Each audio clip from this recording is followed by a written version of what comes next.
Mercredi 18 mars 2026, une rencontre avait lieu à la librairie Ombre Blanche autour de la parution aux éditions Talendier de l'ouvrage collectif La guerre d'Espagne 1936-1939, la démocratie assassinée, en présence des auteurs et autrices François Gaudichaud, historien moderniste et contemporanéiste à l'Université de Toulouse Jean Jaurès, Pierre Salomon, historien contemporanéiste, maître de conférences à l'École normale supérieure, et de Mercedes Yusta Rodrigo, historienne, agrégée d'espagnol et professeure des universités à l'Université Paris 8, où elle enseigne l'histoire de l'Espagne, l'histoire des femmes et du genre. Le débat était mené par Anne-Lise Rodrigo, professeure agrégée d'histoire et géographie.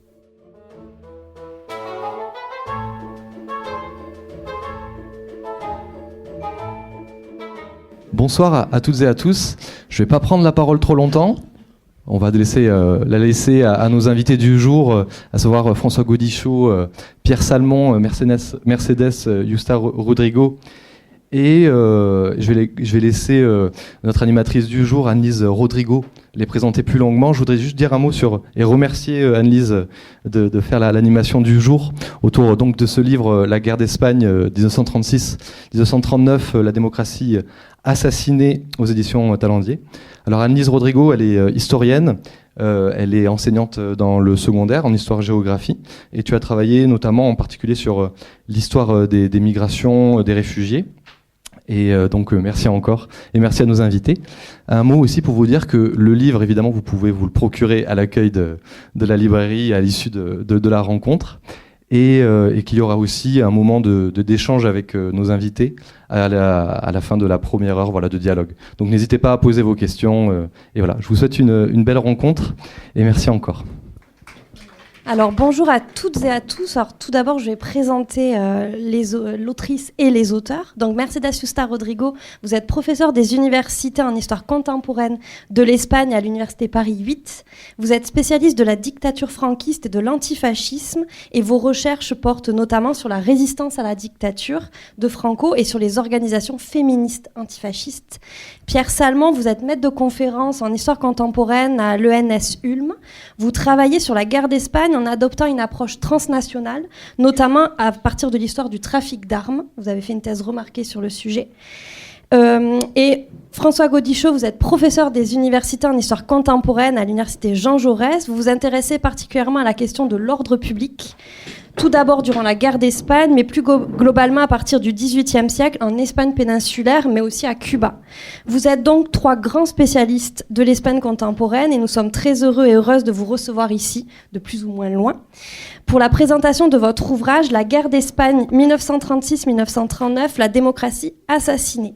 Or, il ne s'agit pas seulement d'un nouveau livre sur la guerre d'Espagne, mais parce que l'objectif de cette conférence est notamment de vous convaincre de l'utilité et de la nouveauté de cette synthèse.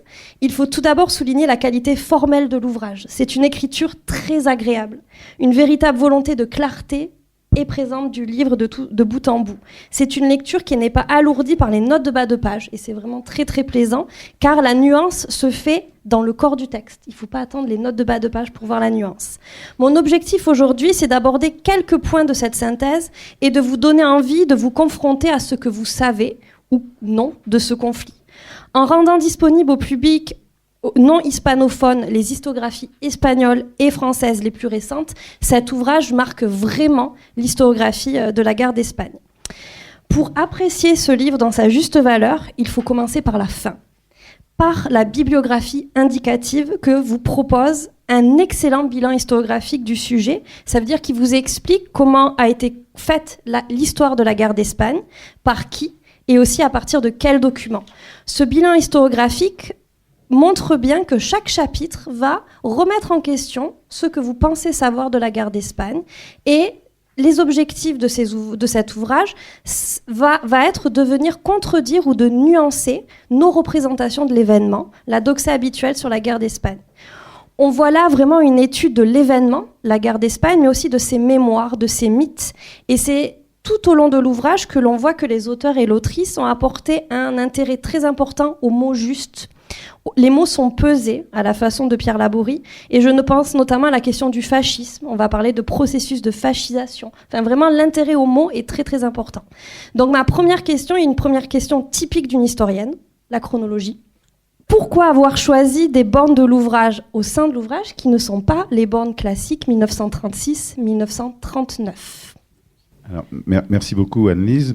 Effectivement, ces bornes ne sont pas celles de l'événement tel que nous le redessinons. Celle de 36 reste la même. Celle de 36 reste la même, même si nous envisageons un début de cette histoire à partir de 1931 et que nous situons le début d'un processus de fascisation à partir de 1931 en réaction à l'avènement de la Seconde République. C'est bien en 1936 qu'à la suite du coup d'État militaire et fasciste de juillet, une guerre suit l'échec de ce coup d'État. Mais, comme tu as pu le lire, le dernier chapitre s'appelle 1939, la guerre n'est pas terminée. Et là, effectivement, nous ne faisons qu'enregistrer ce que nous disent énormément d'études, que ce soit sur la terreur franquiste depuis une vingtaine d'années, même 25 ans, sur le fait que cette guerre ne se termine pas en 1939, elle se prolonge pendant toutes les années 40. Et donc, on a un événement redimensionné. Maintenant, sur une couverture, pour parler à un public qui va reconnaître un événement sur lequel il souhaite s'informer, eh bien, vous dialoguez avec une éditrice qui vous dit « Non, un titre bizarre avec des dates bizarres, ça n'ira pas. » Et puis, on avait un problème si on voulait mettre une autre date sur le titre. C'est que n'importe quelle date de fin de la guerre aurait été conventionnelle, au sens où on aurait pu mettre 1936, 3 petits points, mais alors là, commercialement, c'était vraiment raté. Mais ensuite, si on mettait une date, quelle qu'elle soit, 1945, 1951, 1952, la déstabilisation quand même du public aurait été supérieure à l'effet souhaité. Donc voilà, on en est là. Et puis ce jeu, cette tension entre les dates qui figurent sous la couverture et ce qu'il y a à l'intérieur, ma foi, c'est pas si mal. On va d'abord donc commencer par 1931 et la semaine sanglante de Séville. Vous montrez que cet événement est extrêmement important dans l'histoire de la guerre civile. En même temps, l'événement lui-même, mais aussi de ce qu'il advient de la mémoire de cet événement. Est-ce que vous pouvez expliquer en quoi la semaine sanglante est vraiment très très importante et marquante pour comprendre la guerre d'Espagne ? Oui, merci. Alors, cette semaine sanglante de Séville, en juillet 1931, est une semaine où il y a un mouvement de grève, d'abord, avec une répression armée, sanglante, et lors des funérailles des victimes de la répression le lendemain, ces funérailles sont interdites. Et en fait, ce dont on s'aperçoit grâce à une monographie, une étude récente sur cette semaine, c'est qu'il y a une véritable organisation de la part des monarchistes en lien avec la garde civile et des milices privées pour utiliser la conflictualité sociale de ces ouvriers qui sont dans une situation sociale vraiment très compliquée à ce moment-là. On a une situation de disette toujours possible. Hein. Les gens ont faim. Il n'y a pas de compensation du chômage. Or, il y a un chômage ouvrier important à Séville à ce moment-là. Dans les campagnes, les gens ont faim. Donc, il y a des manifestations avec des revendications très matérielles qui se disent, bah voilà, puisque maintenant on a une république sociale en plus, eh bien, nos demandes vont être bien accueillies.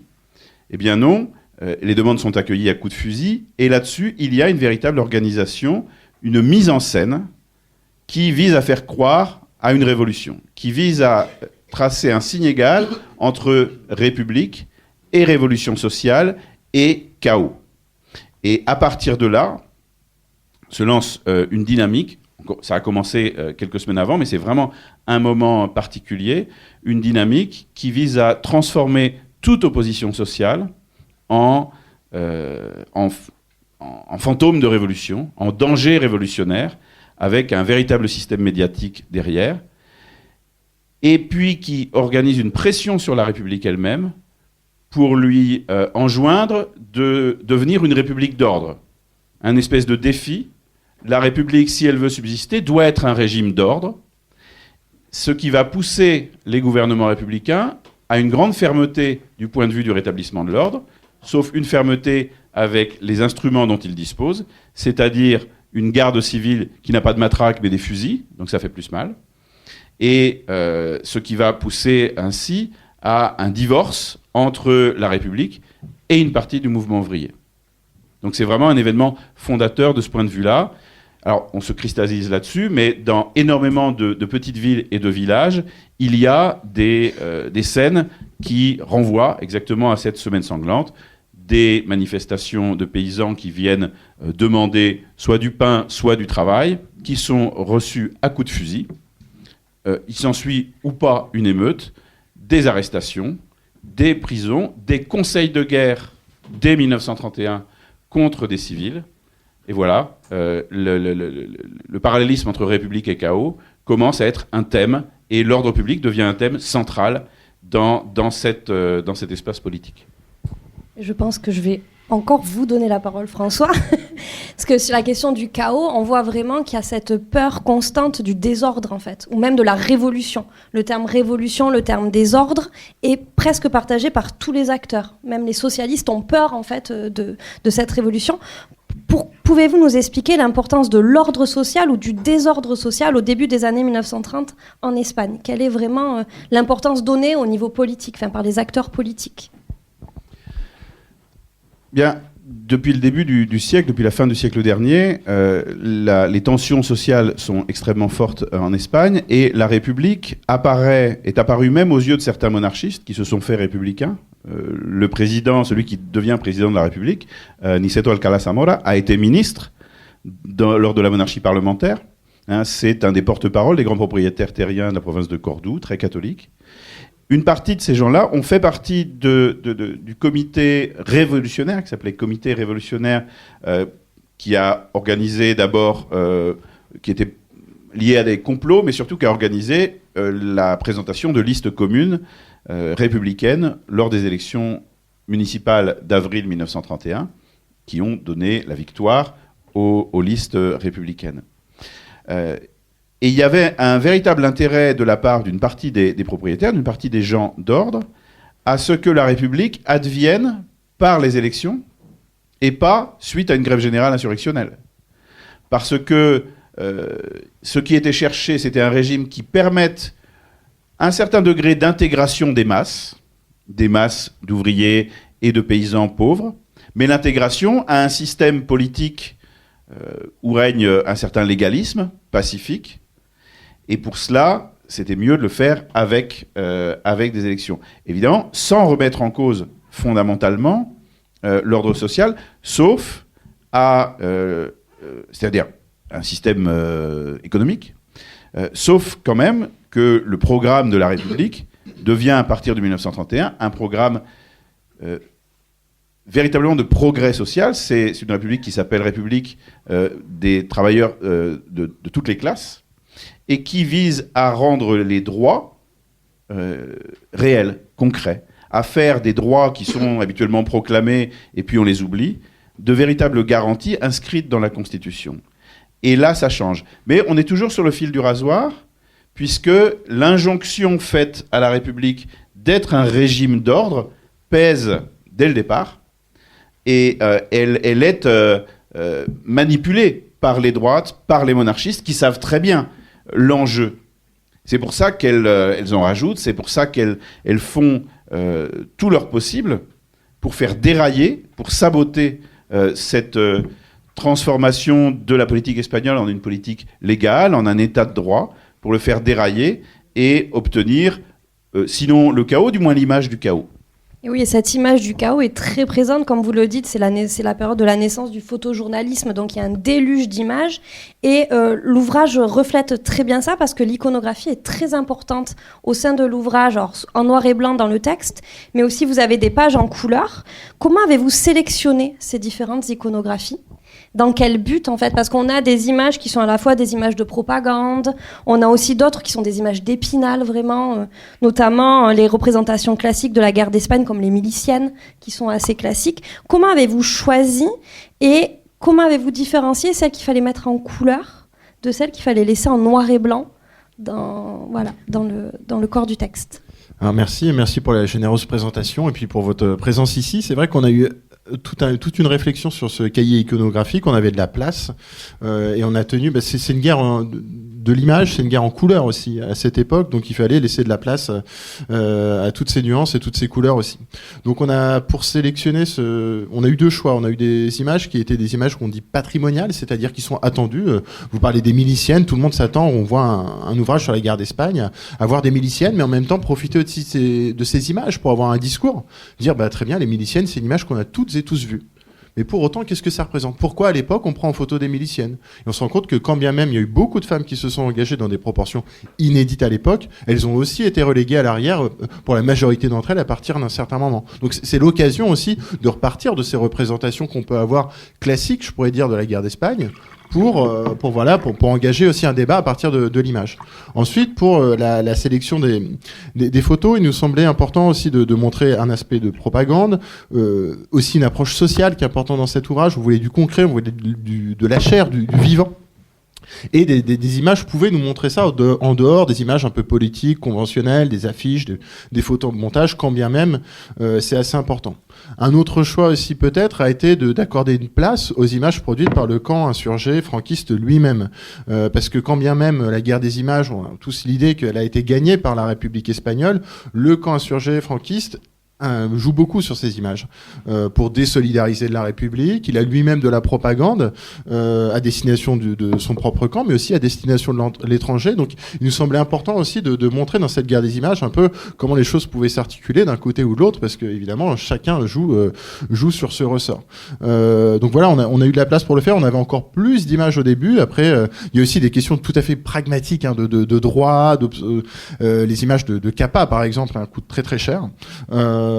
Et puis après, ça nous a fait découvrir, on en reparlait entre nous, Mercedes, on a retrouvé des photos, tu pourras en reparler si tu veux, en Aragon du corps de troupes volontaires italiens, les troupes italiennes en Espagne, en disant, mais on voit autre chose. Et en fait, en voyant des nouvelles images, c'est un peu comme on dit de la micro-histoire. On voit une nouvelle source et cette source nous pose des questions qu'on s'était pas forcément posées. Et là, en voyant ces images aussi, on se rend compte que de notre propre écriture, ça nous a fait même rattraper des chapitres, écrire quelques éléments autrement, parce que par l'image, c'est notre source qui pose ses propres problèmes, ses enjeux, qui revisibilise aussi certains aspects de la guerre d'Espagne. Donc ça nous semblait important. Je ne sais pas si Mercedes, tu veux compléter sur cet aspect iconographique? Oui, en fait, merci tout d'abord de nous donner cette opportunité de parler du livre devant un public si nombreux. Merci beaucoup d'être venu.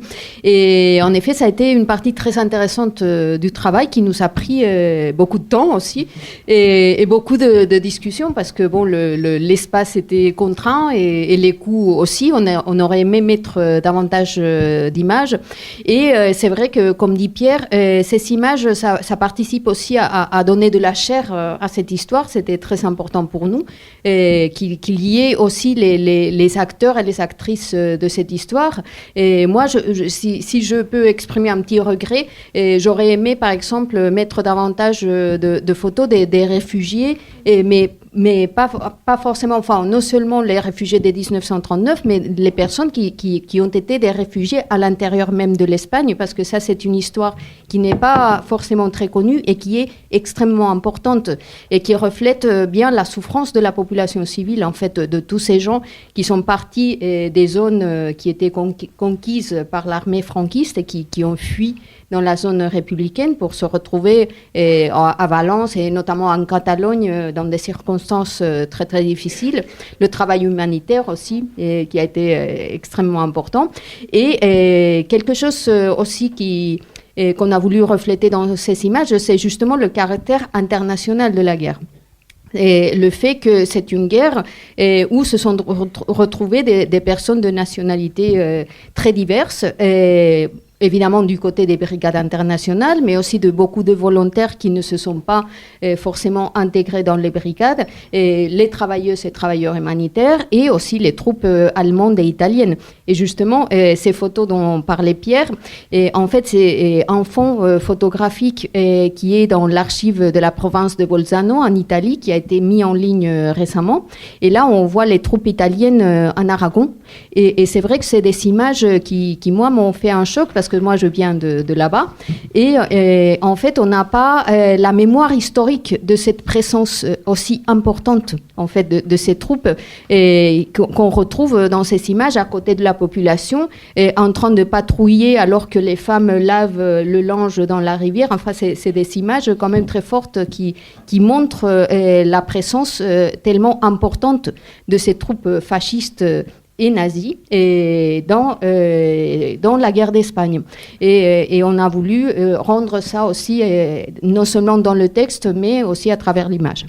C'est vrai que ce côté international de la guerre d'Espagne est très très présent, et notamment vous essayez au début de l'ouvrage de replacer l'Espagne à la fois dans son siècle, dans l'espace, et aussi dans la circulation des idées, des idéologies. Et en fait, vous essayez d'aller à l'encontre de l'idée que l'Espagne est particulière, que ça serait un pays en retard par rapport aux autres. Et est-ce que vous pouvez nous en dire plus vraiment sur, en fait, comment peut-on décrire l'Espagne ou les Espagnes d'avant la guerre d'Espagne? Comment est le contexte ou l'environnement espagnol juste avant la guerre d'Espagne? Alors, c'est une très vaste question, hein. Ça mériterait peut-être même un ouvrage à elle toute seule, hein. Cette question, elle est intéressante parce que nous, on a regardé et on est parti du constat que cette idée de deux Espagnes, c'était aussi le produit de la guerre elle-même et de la volonté d'un coup d'État, de la construction de deux camps qui vient d'abord des conspirateurs. Donc on a essayé de regarder cette Espagne. Quelle est cette Espagne qui a été annihilée, détruite par cette guerre civile et par le projet franquiste. Ensuite, il y a eu la dictature. Donc on a regardé de ce côté-là et d'abord on a montré que, et ça nous semblait très important, que l'Espagne était bien insérée dans les circulations internationales, était un acteur à part entière. Alors il y a déjà des représentations très négatives à l'époque, hein. La légende noire, il y a déjà quelques siècles, mais même au début du XXe siècle, hein, il est assez courant de dire que l'Europe s'arrête aux Pyrénées. Pour autant, il y a des mobilisations, les acteurs anarchistes en particulier, mais pas seulement, sont capables de mobiliser au-delà des frontières. En France, j'aime bien donner cet exemple, hein, il y a le comité Ferrer en 1909 avec ce pédagogue libertaire, et quand il est exécuté, il y a une mobilisation à l'étranger, en Argentine, en France, en Belgique, et en France il y a un certain Dreyfus qui signe la pétition pour sauver Ferrer. Donc ça montre qu'il y a quelque chose qui dépasse d'abord les frontières, mais aussi même les clivages politiques. Donc il y a une capacité, cette cause espagnole, elle existe à l'étranger. Ça, c'est pour cet aspect, pour cet ancrage transnational. Donc, on pourrait continuer longtemps là-dessus, mais c'était peut-être un premier point important selon nous. Autre chose pour cette société, c'est qu'évidemment, du fait des circulations politiques, mais aussi du fait des propres cultures politiques, il y a des différences à faire évidemment entre ville et campagne, selon les régions aussi, il y a des traditions politiques propres. Et nous, on a tâché de revenir sur des traditions à la fois régionales, on pense aussi à l'implantation du carlisme, à cette branche monarchiste en Espagne, mais aussi à toutes ces complexités selon les traditions libertaires qu'on pourrait retrouver en Catalogne, ou à la présence justement de différentes formes de nationalisme, c'est peut-être un peu fort, mais en tout cas de régionalisme, on pense à la Catalogne, mais pas seulement. Et on a aussi insisté sur tous ces débats politiques, quand bien même on n'a pas pu s'étendre, au sein du mouvement républicain, des courants un peu possibilistes, ceux qui veulent jouer la monarchie, ceux qui veulent jouer après quand la monarchie tombe et que la République, qui font quand même le jeu de cette République. Et puis d'un autre côté, on a beaucoup insisté sur le poids du localisme en politique. Alors c'est pas quelque chose qui est totalement propre à l'Espagne. Le pouvoir de la notabilité est très important en France, mais en Espagne, ça prend un habit assez différent. C'est le caciquisme et c'est un ressort politique absolument fondamental pour comprendre la vie politique espagnole qui, quand bien même est insérée à l'international, passe aussi par des ressorts locaux, par des réseaux de clientélisme et un contrôle de la population. Et là, la garde civile, notamment, quand bien même elle doit répondre aux ordres du gouvernement, joue un rôle important. Tu veux compléter, bien sûr. Oui, je voulais ajouter quelque chose à ce que dit Pierre. C'est qu'il y a un élément qu'on a voulu mettre en avant aussi par rapport à l'histoire de cette Espagne avant la guerre civile, et c'est le poids de la guerre coloniale. Et c'est extrêmement important, et c'est quelque chose qui a été délaissé par l'historiographie, aussi bien en France qu'en Espagne même. Et en fait, cette guerre coloniale du Maroc, elle est fondamentale pour comprendre non seulement quel est en quelque sorte le noyau, l'origine de cette culture militaire et de cette violence de guerre qui ensuite va se déverser sur la péninsule. Et c'est déjà extrêmement important, mais c'est aussi un élément fondamental de la conflictualité sociale qui a lieu pendant les 30 premières années du XXe siècle. Parce qu'en fait, c'est une guerre, cette guerre coloniale du Maroc, qui dure plus de 20 ans, qui est une guerre extrêmement violente, une guerre contre une population civile aussi.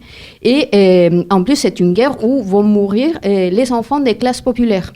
Parce qu'il y a un système de conscription en Espagne qui permet en fait de ne pas faire son service militaire si on peut payer quelqu'un qui va à notre place. Donc évidemment, les enfants de la bourgeoisie et des classes supérieures ne vont pas mourir dans cette guerre coloniale, et beaucoup de conflits justement qui ont lieu pendant ces années, ces 30 premières années du XXe siècle, viennent de ce refus de la guerre. Et donc on a voulu lui donner une place importante, et après tout le monde, je pense, est au courant, et tous les généraux qui se soulèvent en 1936 sont passés par la guerre du Maroc, à commencer par Franco, qui a cofondé la Légion Española, aux côtés de Millán Astray, etc. Tout ça, c'est bien connu, mais l'influence de la guerre, elle va bien au-delà, et donc on a voulu lui laisser une place importante pour expliquer aussi d'où viennent certains conflits, d'où vient cette violence et cette brutalisation, même si le mot est un peu mis entre parenthèses par l'historiographie, mais il est quand même outil comme métaphore, en fait, pour expliquer cette accoutumance à la violence.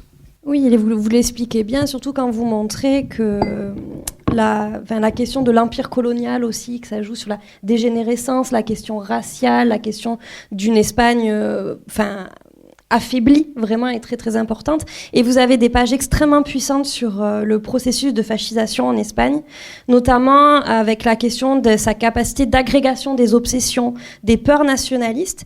Est-ce que vous pouvez nous décrire comment le nationalisme espagnol évolue entre le début de votre période, en gros le désastre de 1898 de la guerre hispano-américaine, jusqu'à 1936 en fait? Comment évolue cette... rapidement. Oui, merci Agnès pour cette question. Alors, le nationalisme espagnol était déjà profondément militariste. Il se militarise encore plus suite à la défaite de 1898 devant les États-Unis, la perte des dernières colonies, la volonté de prendre une certaine revanche sur le colonialisme avec l'investissement au Maroc. Mais il se double aussi d'une obsession une obsession pour l'ennemi intérieur.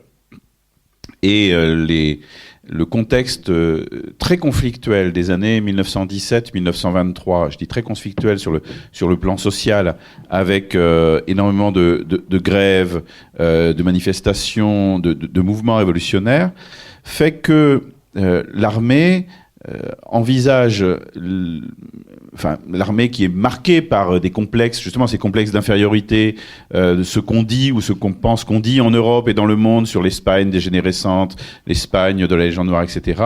Donc cette espèce de sentiment d'infériorité qui se double d'une haine ou d'une aversion de plus en plus marquée vis-à-vis des politiques, et des politiques en tant que politiques libéraux, c'est-à-dire la politique qui se prévaut d'avoir quelque chose à dire sur le destin de la nation. Ça va pas trop aux militaires, surtout quand il y a une défaite militaire au Maroc et qu'on fait une commission d'enquête pour savoir ce que les militaires ont pas fait de bien. Et tout cela se conjugue aussi avec l'idée d'un ennemi intérieur, un ennemi intérieur qui est le mouvement ouvrier, tout simplement, et contre lequel il faut faire une guerre intérieure. C'est-à-dire la conception de l'ordre public comme guerre intérieure. À partir de là, la conjonction avec ce qui se passe en Europe dans les années 20-30 joue à plein. C'est-à-dire qu'il y a, et la fascisation, on l'explique aussi comme ça, c'est-à-dire la fusion, la conjugaison entre des modèles anciens comme le traditionnalisme catholique propre aux monarchistes carlistes et des modèles nouveaux comme la volonté des fascistes italiens ou des nazis de présenter leur projet comme une modernité alternative. Tout cela fusionne dans les années qui précèdent la guerre, à partir justement de 1931, et fusionne autour de... donc ces gens-là s'unissent, ces gens-là reconfigurent leurs alliances politiques, ces gens-là ont deux fers au feu, un fer électoraliste et puis un fer du complot et du coup d'État, et avec une activité violente de milices, d'intervention violente contre le mouvement ouvrier, contre les grèves, etc. Et tout cela finit par donner une seule chose, sur la base de la dénonciation de l'ennemi intérieur, du révolutionnaire, du chaos, etc.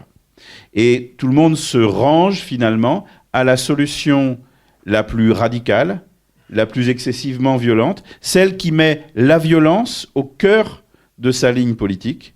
C'est cette petite organisation qui s'appelle la Phalange et qui est dirigée par le fils de l'ancien dictateur Primo de Rivera, dictateur entre 1923 et 1930, eh bien, cette petite organisation qui est très très bien intégrée à tout le monde monarchiste et complotiste, hein, ces gens qui se connaissent tous, ils n'ont pas pour ambition d'être forcément élus au Parlement, c'est pas leur truc.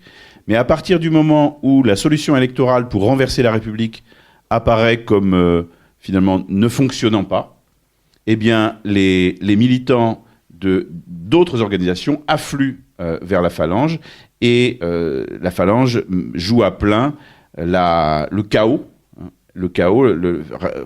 faire de l'espace public un véritable chaos pour convaincre l'armée, toujours nationaliste, toujours amoureuse de la verticalité et de l'ordre, pour convaincre l'armée que la révolution est à nos portes et pour faire en sorte que le plus possible d'officiers participent au coup d'État. Oui, et puis pour rebondir sur ce qu'a dit François, c'est qu'il faut aussi comprendre qu'on a eu tendance à analyser les mouvements nationalistes comme éminemment nationalistes et refermés sur eux-mêmes. Mais il y a une dimension extrêmement transnationale, ouverte sur l'extérieur, c'est-à-dire que les fascismes espagnols s'inspirent de ce qui se passe à l'étranger. Et pas seulement une inspiration à un modèle comme Mussolini a pu être un modèle de la monarchie espagnole, mais aussi on va se former. On se forme aux techniques d'agitation propagande, c'est-à-dire vous allez dans la rue, vous créez un désordre, ça pourrait rappeler des événements présents, désordre avec des forces politiques opposées de gauche, et ensuite vous faites de la propagande par rapport aux conséquences de cet affrontement meurtrier, si ça peut arriver parfois, souvent. Aussi, vous avez d'autres techniques, et notamment de la propagande par la presse, où là, le modèle nazi inspire énormément en Espagne. Il y a le journal El Debate, qui en Espagne, voilà, chaque crime de droit commun est transformé en danger révolutionnaire, anarchiste, communiste. On fait aussi grand jeu d'une grande peur européenne, sinon mondiale, la peur du complot bolchevique. Quand bien même il y a peu de communistes, ils sont implantés en Espagne avant 1936 et dès la République, mais quand bien même il n'y a pas du tout de danger de complot bolchevique, et encore moins à cette époque, à l'époque des fronts populaires, d'une révolution communiste en Europe, on joue beaucoup sur cette propagande, et pour ça des personnes circulent, échangent, on s'échange des matériels de propagande, on se traduit, on fait circuler ces fausses nouvelles. Il faut comprendre ces fascismes dans leur dimension transnationale aussi pour comprendre ce qui se passe en Europe. Et ce faisant, on a tâché dans l'ouvrage d'écrire une vraie histoire européenne en fait de l'Espagne, et d'écrire une histoire aussi européenne à travers le cas espagnol. Ça nous semblait important pour comprendre cette dynamique de fascisation que François a très bien décrite.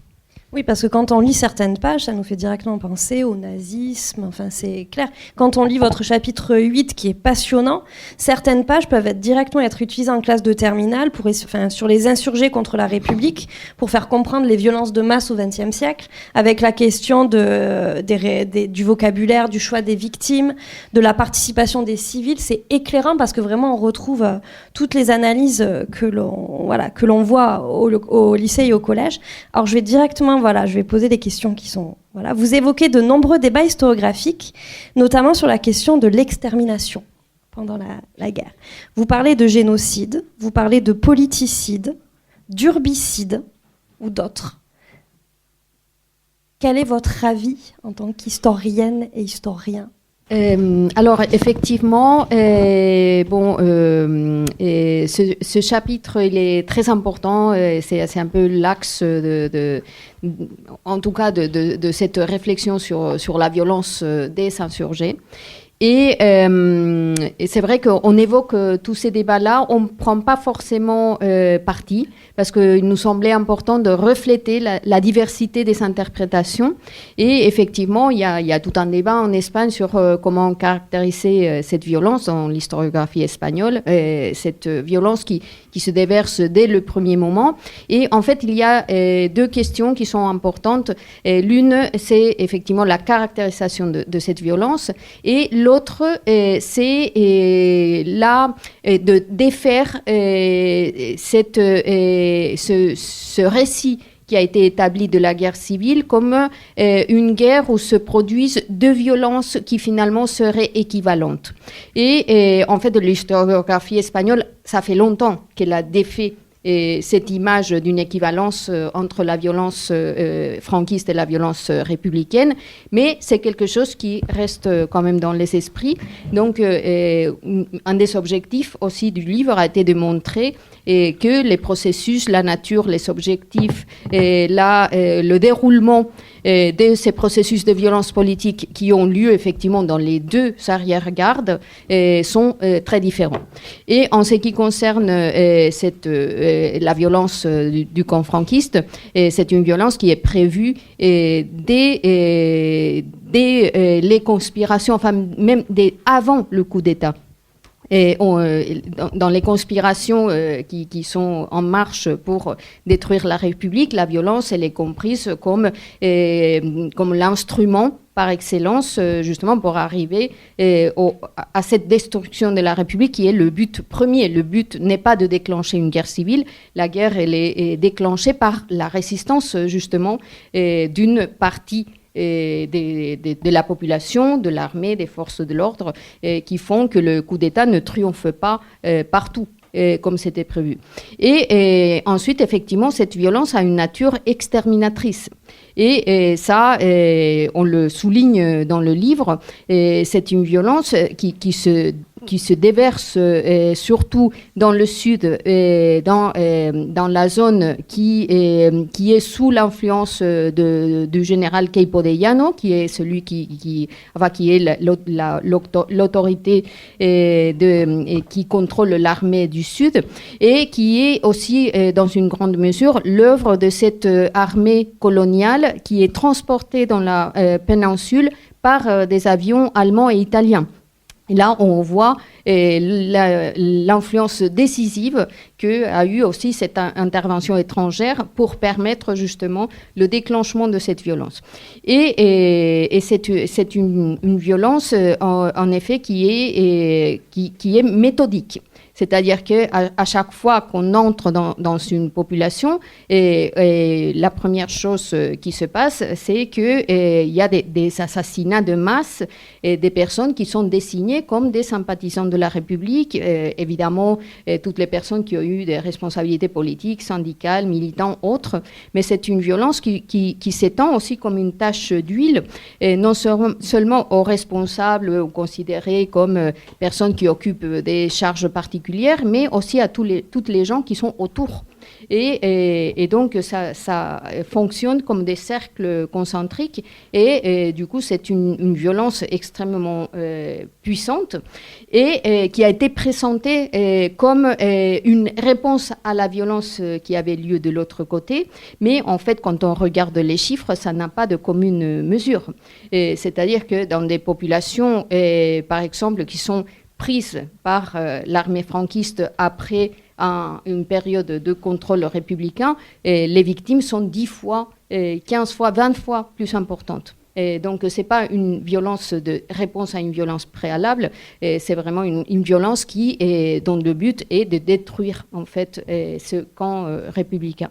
Et par rapport à la question entre génocide, politicide, effectivement, c'est une question qui se débat aujourd'hui. Et là, le but de cette violence n'était pas un but génocidaire dans le sens de détruire complètement physiquement une population, mais c'était par contre une violence qui avait pour but de détruire une culture politique, y compris à travers l'extermination des personnes qui représentaient cette culture politique.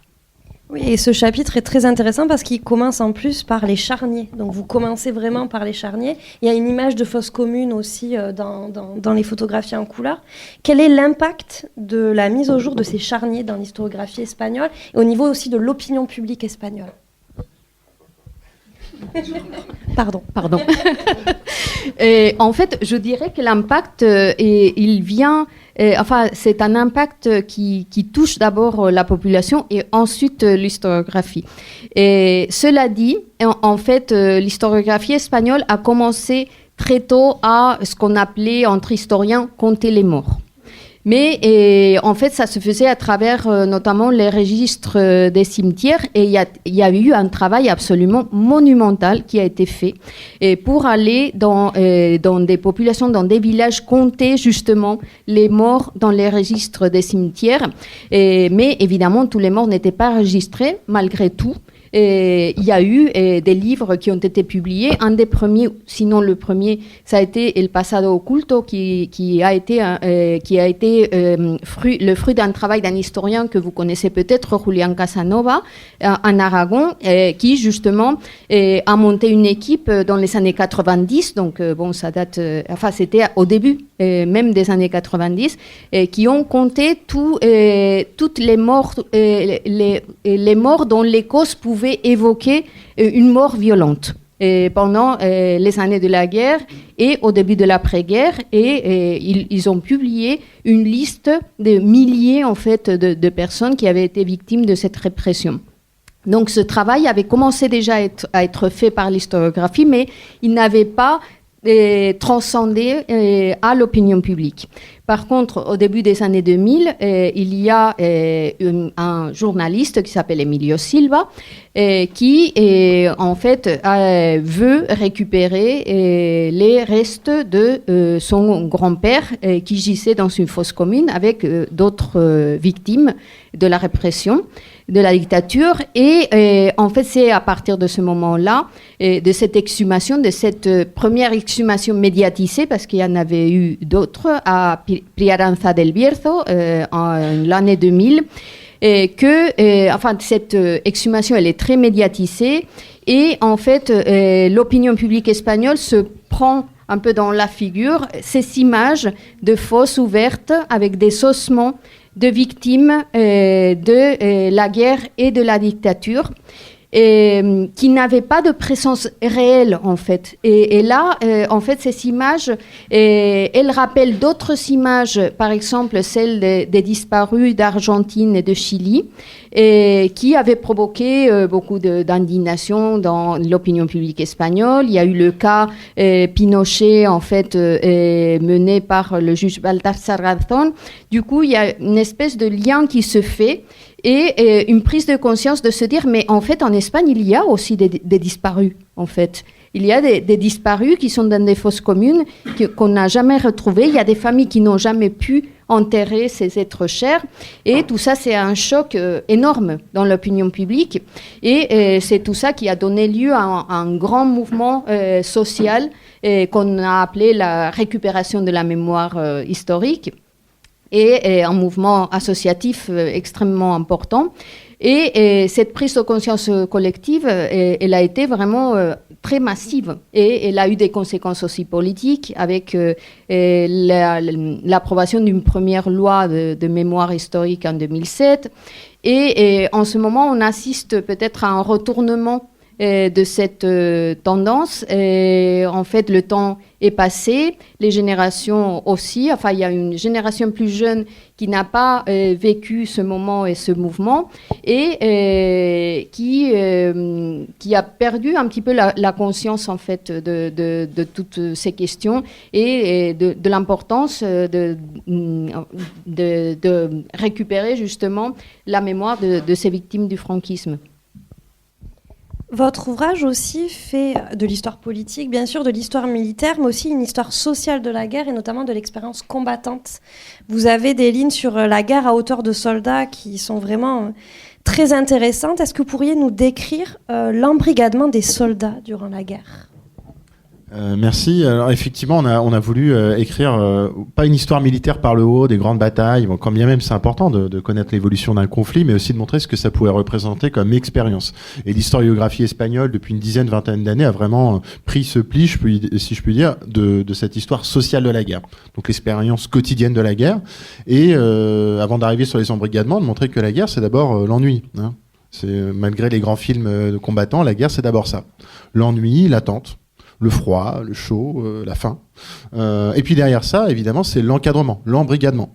Avec des mesures et des moyens et des fins évidemment différentes, mais chaque camp a aussi été un lieu de politisation sous le contrôle du côté évidemment insurgé franquiste, avec la volonté d'envahir, on pourrait dire, les imaginaires des soldats par les lectures, par des prières, ce qui n'a pas toujours pris. Hein. Les collègues espagnols ont montré que voilà, ça pouvait susciter un certain rejet, quand bien même certains soldats pouvaient être eux-mêmes croyants. Voilà, ça fait écho, c'est à tout un travail qu'il y a eu du côté des collègues espagnols sur est-ce que être soldat franquiste veut dire qu'on est franquiste ? Est-ce qu'il y a une adhésion pour autant du camp qu'on est censé servir ? Ça, c'est un point important. Et puis aussi du côté républicain, on a montré également comment la guerre pouvait être un lieu très important de politisation, d'apprentissage, parce que ce projet républicain, ce projet d'émancipation, qui est porté par la République dès le début avec l'ouverture des classes, projet de 27 000 écoles, il y a des projets aussi évidemment avec les missions pédagogiques de diffusion de la culture espagnole. Il continue dans les tranchées, il continue avec des bibliothèques qui sont des bibliobus, hein, qui vont au front avec de la lecture. Mica Echeverre, une combattante argentine révolutionnaire qui va elle explique comment elle apprend à combattre ses soldats, parce que le fascisme, son terreau, c'est aussi le manque de connaissances, l'embrigadement. Donc on se dit que si on éveille les consciences, on pourra aussi lutter efficacement contre le fascisme. Donc vous voyez, chaque camp évidemment touche ce terrain de la culture, mais avec des fins évidemment tout à fait différentes. Dans votre chapitre qui se nomme « Comment se construit la dictature franquiste », alors là c'est vraiment des questions de pure curiosité personnelle, vous abordez la question des camps de concentration et notamment sur les commissions de classification. Alors j'ai trouvé ça passionnant. Donc ces commissions de classification, elles visent à séparer en gros le bon grain de l'ivraie. Est-ce que vous pouvez nous en dire davantage sur la composition de ces commissions, leur travail et comment ils travaillent en fait pour séparer les gens, parce que il y a des tribunaux qui jugent à mort, ensuite des personnes qui sont réintégrées dans la société mais de façon provisoire. Voilà, comment travaillent ces commissions de classification ? Il y a une grande diversité, mais en général, il y a une intégration des trois pouvoirs idéologiques principaux, l'armée, la phalange, le parti unique, et l'Église. Et cela correspond aussi au projet général du franquisme. Effectivement, on a plus d'une centaine de camps de concentration en 1940 qui se vident vers les prisons. C'est-à-dire qu'on a un mouvement inverse de celui qu'il y a dans d'autres dictatures fascistes où il y a des camps de concentration, où on vide les prisons pour les camps. Là, il s'agit d'envoyer les gens en prison. Pourquoi ? Parce qu'en prison, ceux qu'on n'a pas condamnés à mort, ceux qu'on considère comme récupérables, on peut les rééduquer. Et ils doivent, on imagine qu'on peut les rééduquer. Et ils doivent se convertir. C'est l'idée que ce qu'on appelle l'anti-Espagne, toute cette population républicaine, soit on l'élimine, soit on la rééduque et on la convertit. Et cela situe cette guerre, dès le départ, comme ce qu'elle est, et elle est proclamée et vécue comme telle, comme une croisade. Et une croisade de conversion, de reconversion. Alors, on a l'idée d'une Espagne complètement bigote, qui est complètement fausse. Il y a, par exemple, en 1930, toujours à Séville, une enquête diligentée par l'épiscopat sur les pratiques religieuses. Et dans la province de Séville, il y a 1% des habitants adultes qui vont à la messe. 1%. C'est quand même pas beaucoup. C'est quand même pas beaucoup pour l'Espagne bigote qu'on imagine. Donc on comprend la volonté de reconquête religieuse de l'Église catholique, surtout que ce qu'elle a en face, c'est pour elle effectivement l'antéchrist. C'est comme ça qu'elle le construit. Donc j'explique ça pour qu'on comprenne finalement la logique à la fois de cette violence, et c'est quand je dis la population républicaine, cette anti-Espagne, on l'élimine ou on la convertit, ça renvoie à cette idée d'extermination. Il ne doit plus rester que de bons Espagnols. Et dans les prisons, on envoie les gens dans les prisons parce que là, on fait un travail sur eux. Là, on fait un travail sur eux, et pendant qu'ils sont en prison, on fait aussi un travail sur leur famille. C'est pour ça que des collègues avaient intitulé un livre « Une immense prison ». C'est-à-dire, au-delà de la centaine de camps de concentration, des centaines de prisons partout, il y a le fait que les prisonniers, pour ne pas mourir de faim, et il y en a des dizaines de milliers qui meurent de faim, notamment en 1940-41, dans cette famine manipulée par le franquisme et qui fait 200 000 morts. Pour ne pas mourir de faim, eh bien, leur famille ils doivent compter sur leur famille. Leur famille au village, elle reçoit des coups de pied, des humiliations tout le temps. Si la famille au village se comporte mal ou ne proteste contre l'humiliation, le prisonnier peut en subir des conséquences gravissimes. Privation de courrier, ça peut être des aliments, ou tout simplement, il peut être battu à mort, etc. Et à l'inverse, si le prisonnier ne montre pas une grande sincérité, d'abord, ne respecte pas la discipline et ne fait pas ce qu'il faut pour se convertir comme il faut, ou par exemple faire semblant devant un chapelain de prison jésuite, c'est pas facile. Hein. C'est pas facile de tromper quelqu'un qui est un professionnel sur le registre de la foi. Eh bien, sa famille peut en subir les conséquences. Et les conséquences, à ce moment-là, c'est que les enfants meurent de faim. C'est pas juste une humiliation de plus. Et il y en a plein. Hein. Il y a l'huile de ricin, etc. Il y a les tontes des femmes de prisonniers. Mais c'est que les enfants meurent de faim. Les vieux, les parents des prisonniers meurent de faim. Les plus fragiles meurent de faim. Hein. Donc, c'est ça l'idée d'une immense prison. Et c'est dans ce cadre-là que le triage de la population est opéré avec justement des gens qui sont les complices locaux dans chaque village, dans chaque ville, dans chaque province, les complices de cette violence, et toujours avec trois têtes, le représentant de l'armée, le représentant de la phalange et le représentant de l'Église. Et tout au long de l'ouvrage, vous prenez le soin de vraiment de visibiliser les femmes. Il y a vraiment un intérêt qui est prégnant pour ça. Et vous montrez que la violence faite aux femmes est spécifique. Il y a vraiment une violence particulière, notamment des femmes républicaines en 1936, je pense, de mémoire. Est-ce que vous pouvez nous en dire plus sur la violence qui est spécifique aux femmes ? Oui, en effet, parmi les victimes républicaines, en fait, les femmes sont l'objet d'une violence spécifique. Et en fait, elles sont moins assassinées que les hommes, mais elles sont assassinées quand même. La proportion, je crois que c'est 10%, donc du total des victimes. Mais en fait, elles sont l'objet de cette violence particulière, qui est une violence sexuelle déjà. Et même, les assassinés sont souvent précédés de violations. Et elles sont violées.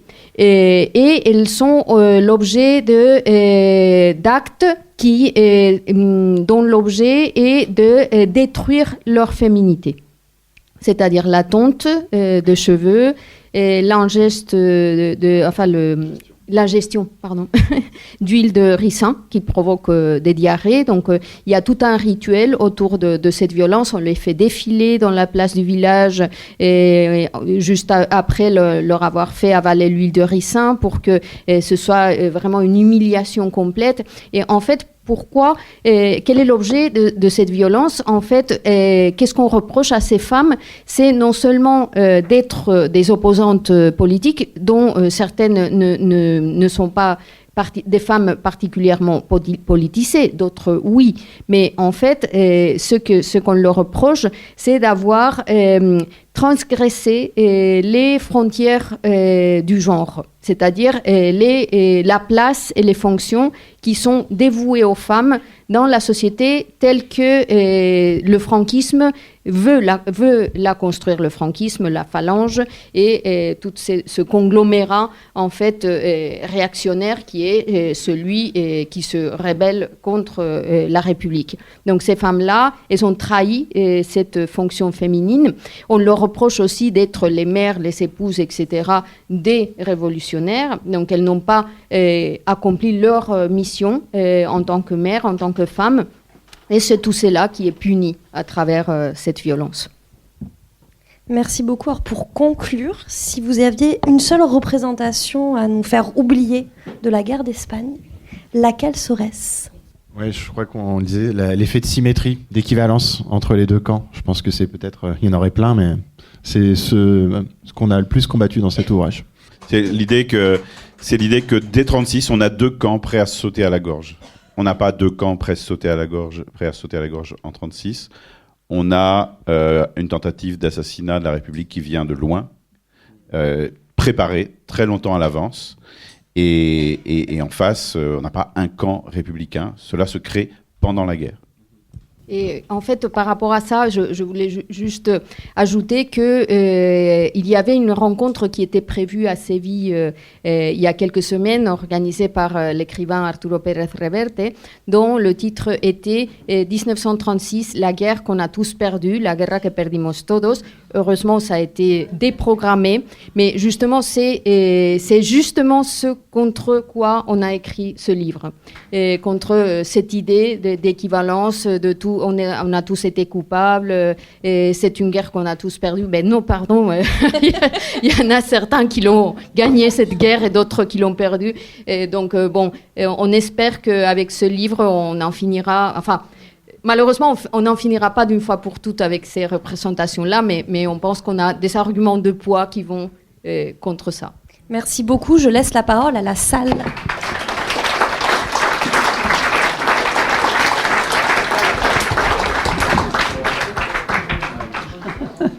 Vos propos, les derniers propos me permettent justement de rebondir sur la question que je veux vous poser encore, parce que c'est arrivé d'autres fois, sur la définition des mots. Les mots sont importants pour évidemment expliquer les choses et en particulier l'histoire. Le mot de civil, guerre civile. Vous êtes trois à avoir utilisé le mot de guerre civile, monsieur. Vous ne l'avez pas encore fait, mais vous l'avez fait d'autres fois. Madame, vous nous avez dit, et on sait tous que la guerre, je vais faire vite quand même, que la guerre d'Espagne est une guerre internationale, et que si le camp fasciste, franquiste a gagné la guerre, c'est quand même grâce à l'appui des nazis et des Italiens, entre autres. Voilà. Donc c'est une guerre internationale. Et vous avez dit qu'au début de cette histoire, la phalange voulait déclencher une guerre civile et qu'ils n'y sont pas arrivés. C'est vous qui l'avez dit. Vous l'avez dit là. Ah oui, vous l'avez dit là. Vous l'avez dit là. Ils n'y sont pas arrivés. Et tout de suite après, vous avez dit la guerre civile et vous avez continué à utiliser ce terme. Je vous assure, excusez-moi, mais je vous assure, vous avez dit ça, madame. C'est pour ça que je me suis dit, oula, pourquoi guerre civile ? Puis on s'imagine que c'est vraiment la moitié de l'Espagne qui s'est battue contre l'autre moitié de l'Espagne. Vous avez dit justement que c'est pas ça. Pourquoi, si c'est une guerre civile, pouvez-vous me dire en quoi c'est une guerre civile ? parce que j'en ai un peu marre, je le dis comme ça, mais je ne suis pas méchante, hein, d'entendre toujours la même manière de parler de la guerre civile. Et comme beaucoup de Français particulièrement ne savent pas grand-chose de la guerre d'Espagne, qui est le début de la grande guerre que nous avons connue après, le fait de dire guerre civile, ça réduit un peu la portée énorme de cette guerre. Alors, pour vos collègues vont peut-être compléter. Hein, merci pour votre question. C'est c'est une question qui revient souvent en fait. Bon, vous verrez le titre de l'ouvrage. On n'a pas mis civil. Par ailleurs, c'est un point intéressant en fait. L'un n'annule pas l'autre. C'est une guerre civile qui se double très rapidement d'une guerre internationale et dont les dimensions internationales sont très importantes. Et dans l'ouvrage, on a fait attention à ça. Si on parle du projet franquiste d'annihilation des républicains, des libéraux, des communistes, à ce moment-là, on est aussi dans un projet de guerre civile. Quand on parlait des dimensions militaires, on est plutôt dans une dimension de guerre elle-même. Donc il y a des curseurs, si vous voulez. Cette guerre, c'est une imbrication de plusieurs enjeux internationaux, locaux, qui jouent entre eux, qui jouent contre eux, qui vont parfois s'annuler, qui sont complétés. L'un va effacer l'autre dans une certaine mesure, mais il nous semblait important de jouer sur ces deux mesures. Évidemment, on connaît aussi, et on sait pourquoi cette question est souvent posée, parce que l'idée de guerre civile est aussi une construction, et vous le savez très bien, je pense, du régime franquiste, qui a voulu dire on était juste entre deux camps, c'était inéluctable, bien entendu. Mais Bien entendu, et il y a eu toute une historiographie qui s'est posée contre ça, mais ça, non, il n'empêche qu'il y a quand même des dimensions civiles et que l'outil, la notion en histoire de guerre civile peut être intéressante pour comprendre certaines dimensions de la guerre sans effacer et sans céder le pas évidemment à cette propagande franquiste. C'est pas du tout l'objectif. Je pense que mes collègues vont peut-être compléter là-dessus. Oui, en fait, effectivement, enfin, je sais plus ce que j'ai dit tout à l'heure, mais il y a une dimension de guerre civile et une dimension de guerre internationale, et comme le dit très bien Pierre, l'une n'empêche pas l'autre. Et même, en fait, la dictature franquiste, elle ne se mettait pas d'accord avec elle-même sur cette question, parce que d'une part, effectivement, à un moment donné, elle a commencé à dire, oui, c'était une guerre civile, mais ce n'était pas le cas avant les années 60. Avant les années 60, elle disait que c'était une guerre contre un envahisseur étranger. Et donc, il niait cette dimension civile de la guerre, parce que justement, c'était pas, comment dire, elle avait construit sa légitimité sur le fait de dire que le coup d'État, en fait, il avait empêché non seulement une révolution, mais une révolution conduite par l'Union soviétique. Donc finalement, c'était quelque chose d'équivalent à la guerre de 1808. Et c'est quelque chose qu'on retrouve beaucoup, c'est-à-dire une guerre contre un envahisseur étranger.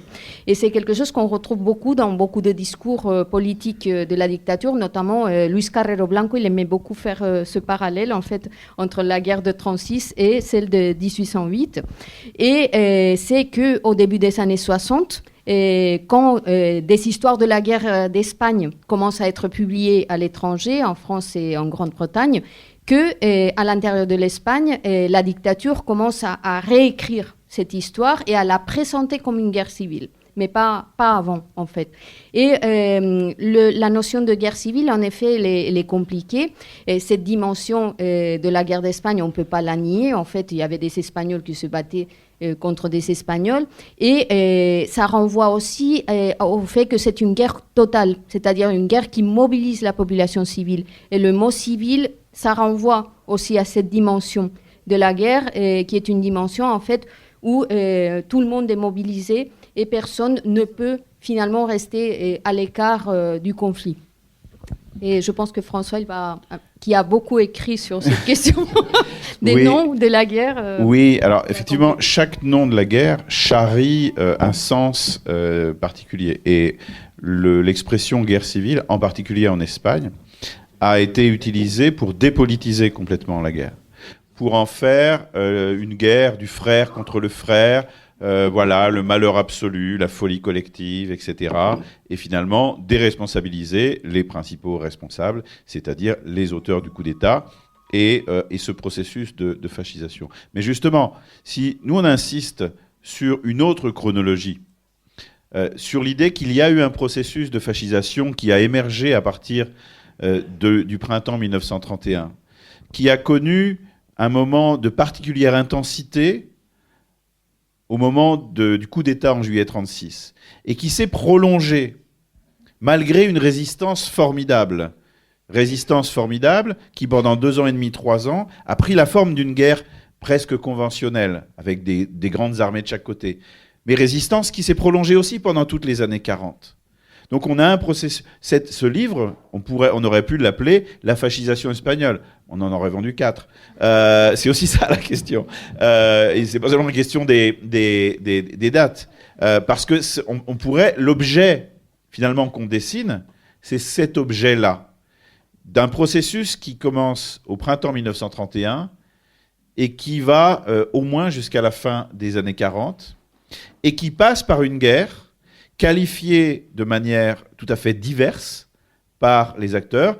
Vous avez un Manuel Azaña, président de la République, qui parle de guerre civile parce que lui, ce qu'il déplore, c'est effectivement le fait qu'il y ait des Espagnols des deux côtés qui se battent. Côté franquiste, on ne parle pas du tout de guerre civile, on parle de croisade. C'est une croisade, c'est le mouvement. Le mouvement traduit bien cette idée de fascisation.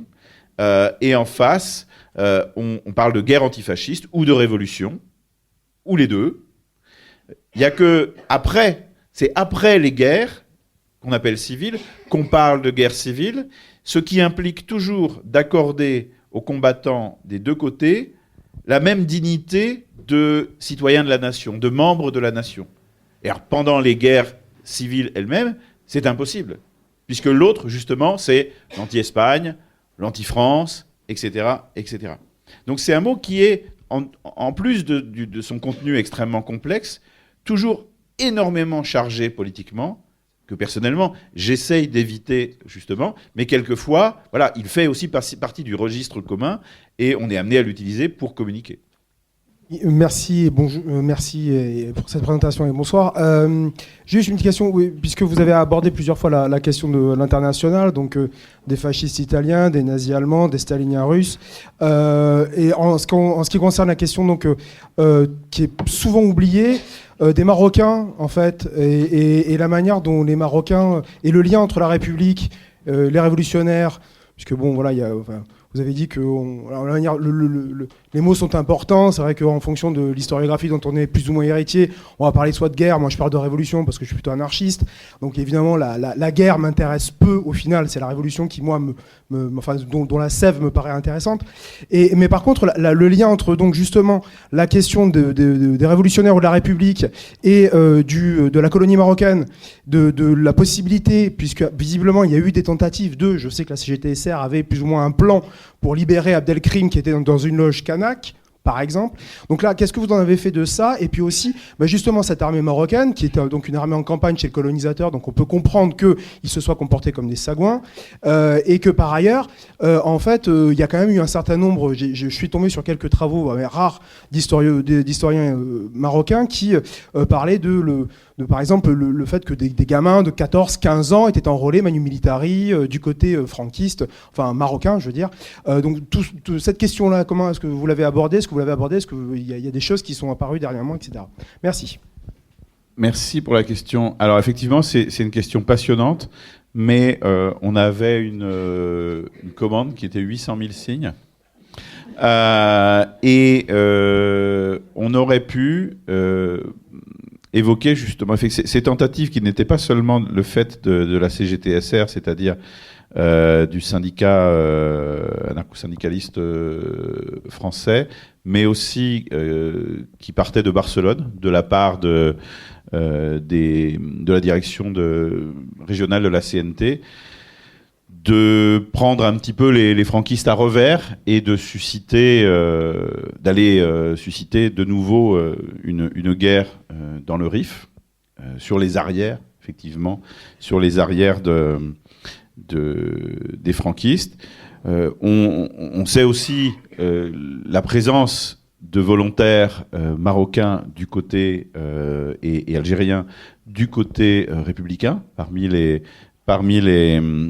volontaires étrangers. Mais effectivement, ça fait partie des éléments passionnants qui pourraient être intégrés, qui devraient être intégrés. Mais là, il y a une question voilà, il y a une question d'équilibre sur les chapitres. Déjà, moi j'ai le regret, et puis la personne qui a posé la question me connaît bien et sait que j'y ai consacré beaucoup de pages,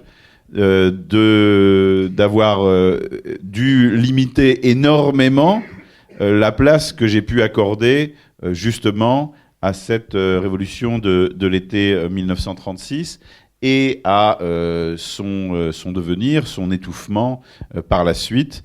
Vraiment, on s'est... Alors, ce qu'il y a de bien, c'est qu'on ne s'est pas bagarré entre nous pour essayer de pousser les murs sur le chapitre du voisin. On était d'accord sur le fait qu'il nous fallait une synthèse maniable et qu'il fallait répondre à la commande de l'éditeur. Et puis, cette contrainte, finalement, nous a aidé aussi à trouver le chemin d'autres formulations et d'une compréhension peut-être quelquefois plus claire.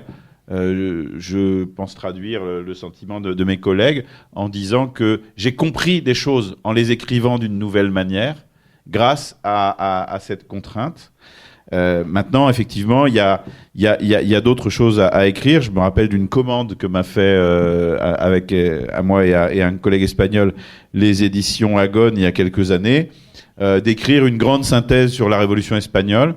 Alors comme j'étais dans autre chose, j'ai décliné, lui aussi. Peut-être qu'on le fera un jour. Et voilà. Mais là, c'était voilà, on devait vraiment répondre à une commande extrêmement serrée. Oui, bonsoir et merci. Moi, je voudrais vous poser une question sur...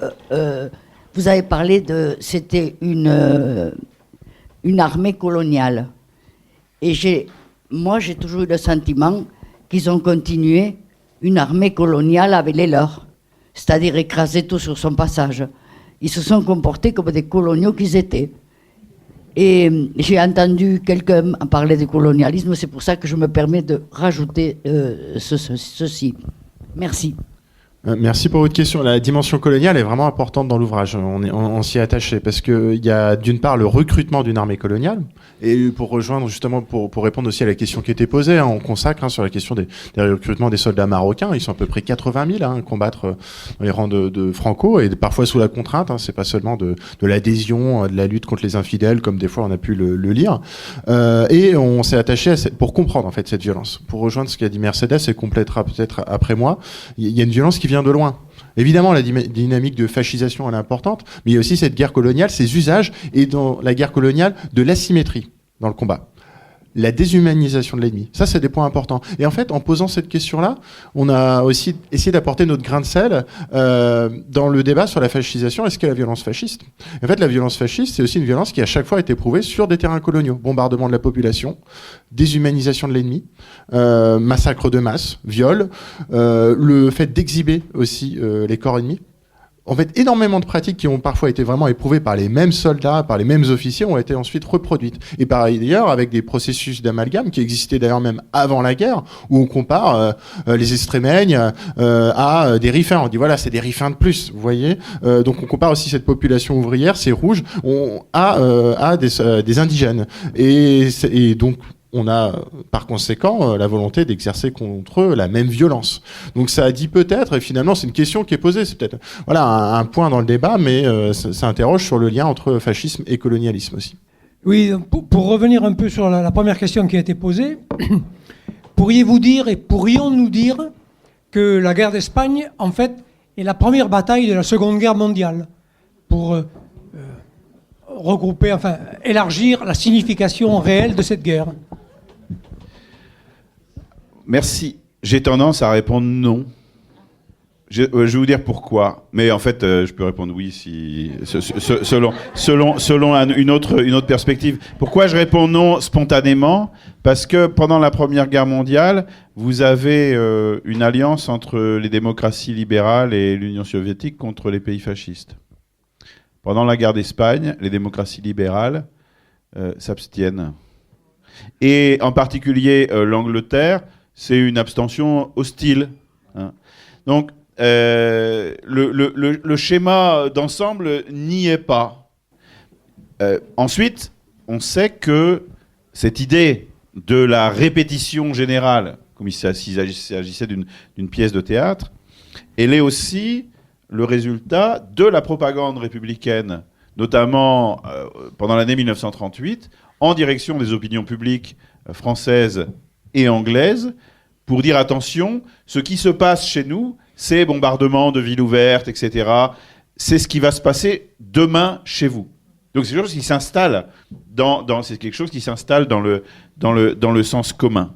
Maintenant, effectivement, j'avais proposé un titre qui est encore un titre foireux pour le bouquin, une guerre mondiale dans un seul pays. Donc voilà, ça marche pas. Pour les titres, au bout d'un moment, avec les années, on apprend à faire confiance aux éditeurs. C'est eux qui savent, c'est leur boulot. Je vois ici une collègue avec laquelle on a mené un travail collectif sur un livre qu'on avait présenté ici. On était tout contents de notre titre et de la couverture qu'on avait envoyée. Ils nous imposent un titre qu'on trouvait bof et une couverture qu'on trouvait bof. Et après, tous les gens nous disent « Super le titre, hein, super la couverture ». Bon, et moi je voudrais compléter sur ce qu'a dit aussi François par rapport à cette idée de répétition. Bon voilà, il l'a très bien dit. Après, il y a un élément plus général en fait. L'Espagne fait partie d'une déstabilisation de l'ordre mondial global. Parce qu'en fait, il faut aussi regarder l'Éthiopie. Il s'est passé quelque chose, et puis avec des sanctions qui ont été prononcées contre l'Italie, puis on revient sur ces sanctions avec la remilitarisation aussi de l'Allemagne. Il y a aussi la question de la Mandchourie qu'on oublie tout le temps. Il y a un ouvrage de Pierre Grosser qui est très intéressant sur qui montre très bien comment l'espace asiatique a été un pivot central pour comprendre les relations diplomatiques sur le sol européen. Donc on a essayé aussi dans cet ouvrage de montrer comment cette guerre d'Espagne fait suite à une série de déstabilisations et pour comprendre que finalement la guerre mondiale elle n'arrive pas comme ça. On sait très bien, des fois on entend même ça a été une surprise, le déclenchement de la guerre mondiale, on s'attendait pas à ce moment. C'est une série de petites étapes si vous voulez. Cette série de petites étapes, évidemment l'Espagne en a fait partie avec des configurations différentes, mais aussi si on comprend l'Espagne, il faut l'intégrer dans un cycle un peu plus long et un cycle aussi et dans ce cas-là, peut-être Mercedes va compléter là-dessus, aussi de mobilisation des populations. Parce qu'il n'y a pas que la question militaire, il y a aussi les gens qui se mobilisent au moment de l'Espagne, qui s'étaient déjà mobilisés pour l'Éthiopie ou sur d'autres terrains, évidemment. Juste peut-être pour compléter un petit peu, en fait dans le bandeau on a mis la première guerre globale contre le fascisme et c'est surtout ça qui nous semble important à mettre en avant et plus que cette idée de répétition ou de préambule de la Seconde Guerre mondiale. Et en fait moi j'aime bien l'idée d'un historien qui s'appelle Enzo Traverso qui parle de guerre civile européenne en fait qui a commencé avec la guerre de 14 et qui s'est prolongée pour aboutir à la Seconde Guerre mondiale. Et effectivement, quand on regarde ce cycle historique dans sa globalité, et on voit qu'effectivement, la guerre de 14 n'a rien résolu du tout et qu'elle a ouvert des problèmes et des questions. Enfin, elle a donné lieu au fascisme déjà, entre autres, et elle a ouvert un cycle de conflits et de mobilisation aussi des populations, comme l'a dit Pierre, qui finalement aboutit à la guerre mondiale de 39 et dans laquelle la guerre d'Espagne est un point extrêmement important parce qu'effectivement, il y a des dynamiques qui se mettent à l'épreuve à ce moment-là. Et notamment ce conflit fascisme-antifascisme. Et il a vraiment été perçu par les contemporains comme un affrontement justement entre ces deux tendances et qui s'est prolongé évidemment pendant la Seconde Guerre mondiale en ajoutant aussi d'autres questions parce que la Seconde Guerre mondiale est un conflit extrêmement complexe. Et il y a aussi la question des minorités à l'est de l'Europe, la question juive, la question de l'occupation de plusieurs pays par l'Allemagne, etc. Mais c'est évident que la guerre d'Espagne a été un moment très important dans cette dynamique. Bonjour, merci pour votre présentation. Et ce qui vient d'être dit, ça rejoint la question que je voulais vous poser. Vous n'avez pas du tout parlé, je suppose que vous en parlez dans le livre, du problème de la non-intervention. Parce que, en fait, c'est double cette histoire. Il y a eu les brigades internationales qui ont été, en particulier avec beaucoup de Français, qui ont été là-bas, aux grandes dames des socialistes, de Léon Blum, qui a tout fait pour Donc il y a cet aspect-là. Et puis il y a aussi l'autre aspect de la non-intervention, qui m'a toujours posé question, c'est la non-intervention du fascisme espagnol dans la Deuxième Guerre mondiale après le déclenchement des hostilités. Alors, est-ce que ma vision est erronée ? Voilà, je voulais savoir ce que vous pensez de ça. Merci. Bon, merci. Il y a deux questions, en fait. Je ne ferai pas forcément un parallèle entre les deux formes d'abstention, en tout cas dans les conflits, surtout qu'elles ont des contextes et il y a des raisons bien différentes. On est beaucoup revenu sur cette non-intervention dans l'ouvrage, il nous semblait important, et notamment pour déconstruire l'idée d'une non-intervention qui avait été imposée depuis Londres à Léon Blum. Alors il y a un contexte politique français qui est important, il y a une peur de la guerre. L'alliance anglaise évidemment compte dans cette équation, mais en revenant, bon, j'ai travaillé dessus, Nathan Rousselot aussi a beaucoup travaillé dessus, et aussi Renaud Meltz par exemple, pour montrer à quel point c'est une initiative franco-française, la non-intervention. Et pour le comprendre, il faut revenir aussi sur ce qui peut la motiver.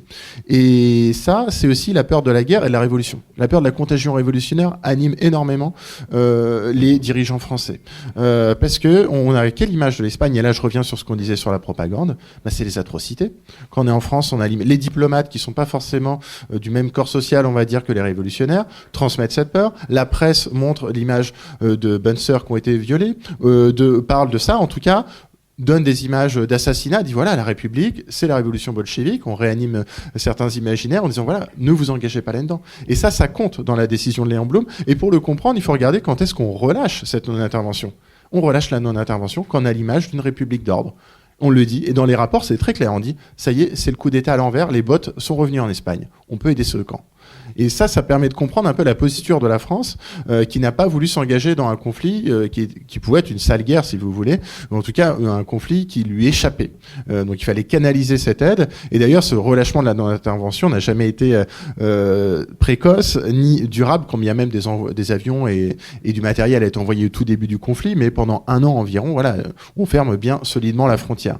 Et ça a été aussi un outil de négociation, c'est-à-dire que la France dit bon, on ouvre la frontière, on referme la frontière si l'Italie, vous êtes d'accord pour négocier et vous engagez pas du côté de l'Allemagne en cas de guerre mondiale. Donc voilà, l'Espagne devient aussi un objet de négociation diplomatique. On dit aux républicains espagnols, on ouvre la frontière, mais vous nous envoyez les Messerschmitt que vous avez capturés derrière le camp ennemi. Donc c'est pour vous dire que voilà, c'est une question qui a plein d'incidences militaires, diplomatiques, politiques, et ce qui n'empêche pas qu'au sein du camp français, au sein du gouvernement et au sein de la population, il y a des personnes, je pense à Pierre Cotte, je pense à Gaston Cousin, qui dès la première heure ont lutté pour mettre fin à cette politique de la non-intervention, évidemment, faudrait pas mettre tout le monde. Et Léon Blum, lui aussi, a essayé d'aider, elle l'a fait à partir d'une certaine époque, pas non plus écraser toute la chronologie. Après, pour répondre rapidement sur ce qui a été dit dans un deuxième temps, Franco, il a voulu rentrer en guerre. Franco a voulu attaquer notamment le Maroc et profiter de la posture de la France et de la défaite de 1940 pour annexer le Maroc français. Il l'a pas fait parce qu'il n'a pas reçu le matériel qui lui semblait important. Il a poussé pendant longtemps pour s'engager aux côtés. Il a d'ailleurs envoyé la fameuse division à Soule, mais il y a eu des négociations, mais il y a eu déjà on abandonne, on est neutre, ensuite non belligérant, et il y a une volonté, et Nicolas Chesma le montre très bien dans ses travaux, il le rappelle dans sa synthèse sur le franquisme, il y a une vraie volonté de rentrer en guerre du côté de l'Allemagne nazie. Il y a une question de timing qui est pas bon, et puis une fois que c'est possible de le faire, Franco, assez pragmatique, se rend compte qu'il est peut-être pas question de s'engager dans un camp qui est en train de s'écrouler également. Oui, et il y a aussi l'Angleterre qui intervient, j'aime toujours rappeler ça, qui achète les généraux, qui achètent une partie de l'état-major franquiste, avec des comptes en Suisse et des centaines de milliers de livres, notamment le général Kindelan, etc., pour qu'il pèse sur Franco, pour qu'il n'entre pas en guerre aux côtés d'Hitler. Franco pouvait difficilement entrer en guerre sans l'accord de son état-major. Et ce qui est intéressant aussi, c'est que celui qui fait l'intermédiaire entre les services anglais et les généraux, notamment pour les clés des comptes en Suisse, c'est Joan March, le milliardaire, le banquier, véreux, trafiquant, qui avait été le principal financier du coup d'État de juillet 1936. Et peut-être pour finir avec cette question, Hitler, il a refusé en fait l'aide de Franco parce qu'il demandait justement des droits sur les colonies françaises au Maroc, et Hitler à la fin il en a eu marre et il a dit qu'il était hors de question. Voilà. Et il a dit qu'il était pire qu'une rage de dents. Pour la petite histoire. Je voudrais juste savoir, dans cette grande fresque, quelle place vous accordez au mouvement anarchiste, à sa construction, à son influence, voilà, à sa réalité historique. Merci. Alors, le mouvement anarchiste est présent dans le livre déjà pendant tous les chapitres sur la République avant 1936, présent évidemment dans le récit et l'explication de la réaction populaire qui fait du coup d'État un demi-échec, et présent dans le récit et l'explication de la révolution de l'été 1936, et enfin présent dans le récit de l'étouffement de cette révolution. Donc il est présent un peu partout, mais avec aussi une tentative de comprendre d'une manière renouvelée les contradictions internes de ce mouvement, et notamment ce qu'a produit dans un contexte où la verticalité du commandement pour la mobilisation générale et même pour la concurrence entre organisations, cette verticalité est un avantage comparatif. Ce qu'a produit l'horizontalité de décision du mouvement, sa grande décentralisation, et donc la transformation par la guerre et la révolution du mouvement anarcho-syndicaliste. Et bon, ça, je l'ai raconté en long et en large dans un autre bouquin, mais c'est effectivement quelque chose qui est présent, qu'on a recueilli dans les chapitres où on a pu en parler. Je pense que ce sera la dernière question. Merci beaucoup. À la lecture du journal du comte Ciano, on a le sentiment que les dirigeants italiens pensent que Franco fait durer la guerre. Qu'en pensez-vous? Pour vraiment user et en finir véritablement. Quel est votre sentiment? Deuxième question, vous parlez du fascisme, mais est-ce que vous placez dans le fascisme espagnol le carlisme, qui ne semble pas correspondre, me semble-t-il, à un mouvement vraiment fasciste? Et enfin, pensez-vous que les divisions du camp républicain ont pesé lourd dans l'échec de la République pendant la guerre? Je vais commencer par la fin. Les divisions ont compté moins que l'on l'a dit, puisque insister sur les divisions, c'était aussi insister moins sur l'inégalité des appuis internationaux, par exemple, ou l'inégalité du point de vue de l'armement. Quelque chose qui a beaucoup compté, c'est que pour cette guerre, il s'agit de construire un État dans chaque camp, de construire un État. Évidemment, pour construire un État, si vous avez déjà une armée qui est pyramidale, c'est beaucoup plus facile. Tandis que de l'autre côté, l'armée et les forces de sécurité étaient dissoutes. Le gouvernement républicain, le 19 juillet 1936, a relevé les soldats de leur devoir d'obéissance vis-à-vis de leurs officiers. Donc à partir de ce moment-là, ça complique les choses. Et puis la révolution, elle est là, elle se déploie précisément parce que l'État s'évapore d'une certaine manière. Maintenant, le carlisme, en fait, nous, on a choisi de ne pas de fonctionner le moins possible avec des ismes, notamment fascisme. Notre souci, c'est de passer d'une logique d'étiquetage, de rangement dans des catégories avec toute une liste de critères. Alors là, c'est fasciste, là, c'est pas fasciste, etc., à une logique de processus. C'est pour ça qu'on parle de processus de fascisation, où les uns et les autres se retrouvent rangés dans une logique et une politique qui a tous les atours du fascisme, avec en plus la remarque sur le fait qu'une partie des définitions données par les sciences politiques du fascisme dans l'après-Deuxième Guerre mondiale s'est faite sur la base de l'exclusion préalable du cas espagnol.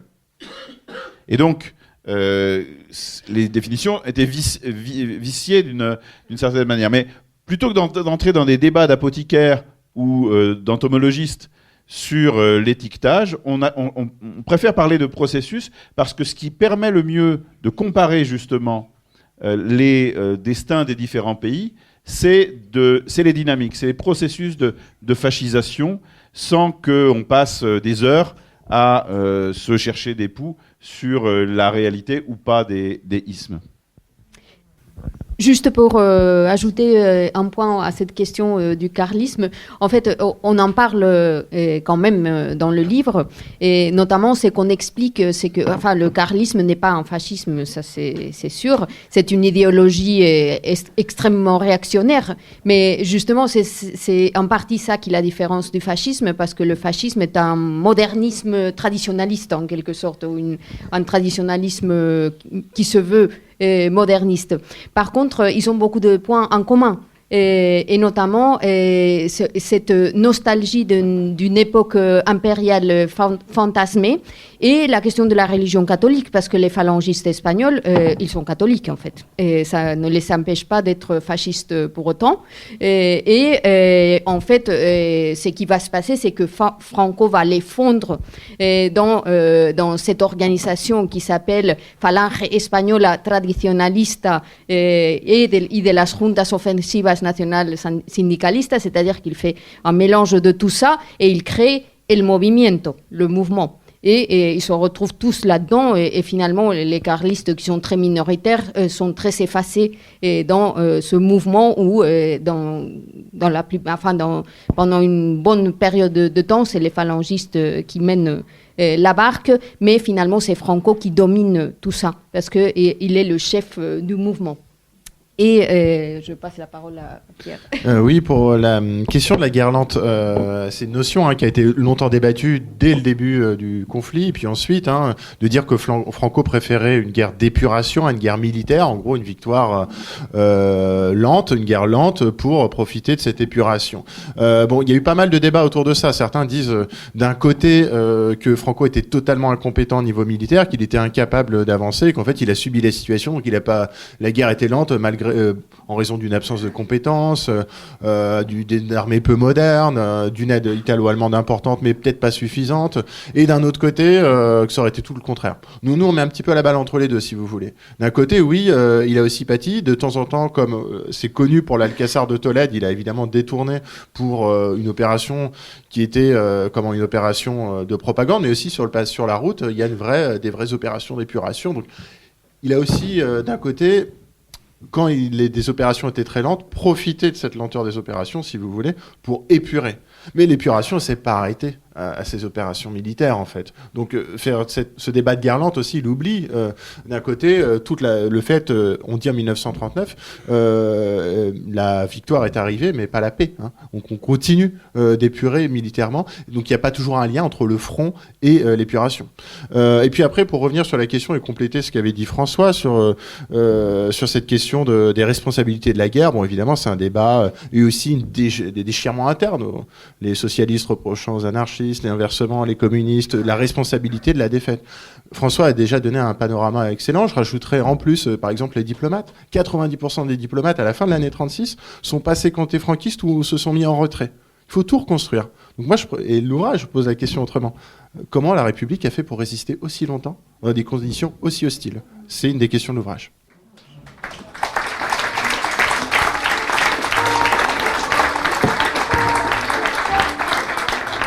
Le livre de Pierre Salomon, Mercedes Yusta Rodrigo et François Gaudichaud, La guerre d'Espagne 1936-1939, La démocratie assassinée, est publié aux éditions Talendier. Vous avez pu écouter une rencontre enregistrée mercredi 18 mars 2026 à la librairie Ombre Blanche à Toulouse et réalisée et mise en onde par Radio Radio avec Radio Radio Plus et Radio Terre.